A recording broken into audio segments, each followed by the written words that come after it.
Very good morning, one and all. Welcome to my class, Social and Political Life. Class 8th, Chapter 1st, the Constitution and the Need for Laws. Topic 1st, Constitution. संविधान. Constitution.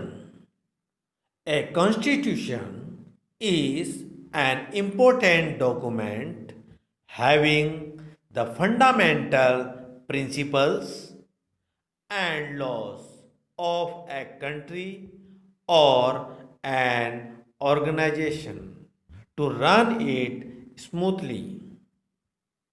My dear students, किसी देश या संस्था द्वारा निर्धारित किए गए वह नियम जिसके माध्यम से उस देश का या संस्था का सुचारू ढंग से संचालन हो सके, उसे उस देश या संस्था का संविधान कहा जाता है।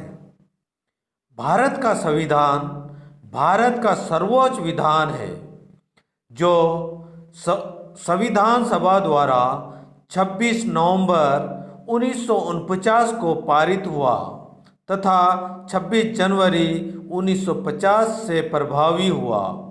यह दिन 26 नवंबर भारत के संविधान दिवस के रूप में घोषित किया गया है, जबकि 26 जनवरी का दिन भारत में गणतंत्र दिवस के रूप में मनाया जाता है।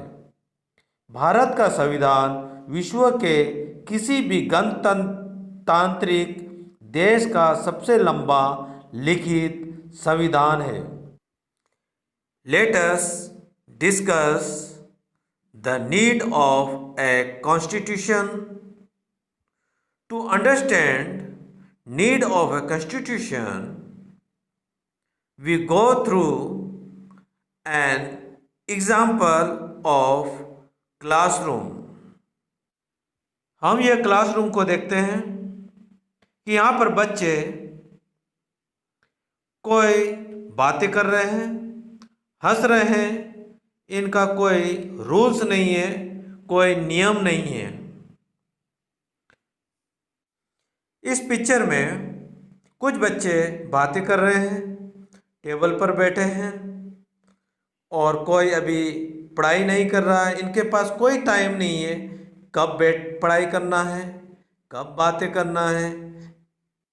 इस पिक्चर में हम देखते हैं बच्चे लंच कर रहे हैं, टीचर बातें कर रही है। कोई इनका कोई टाइम नहीं है, कोई समय नहीं है कब पढ़ाई करना है, कब लंच करना है। इसमें कोई इनके पास कोई समय नहीं है। यदि इस प्रकार से बिना नियम के कोई क्लास चलती है तो उसका जो उद्देश्य है वो डिफीट हो जाएगा और जो उनका उद्देश्य है वो उन्हें प्राप्त नहीं हो पाएगा, यानी बच्चे पढ़ नहीं पाएंगे। और इसी प्रकार से हमारा जो देश है, यदि वहाँ पर भी कोई रूल्स और रेगुलेशन नहीं होगा तो हमारा जो कार्य है वो सुचारू रूप से नहीं हो पाएगा। इसीलिए हमें एक कॉन्स्टिट्यूशन की आवश्यकता पड़ती है हमारे देश को चलाने के लिए। Need of a constitution. First, constitution provides a basic set of rules and regulations for smooth functioning of administrative system. Second, it also gives rights and duties to the citizens.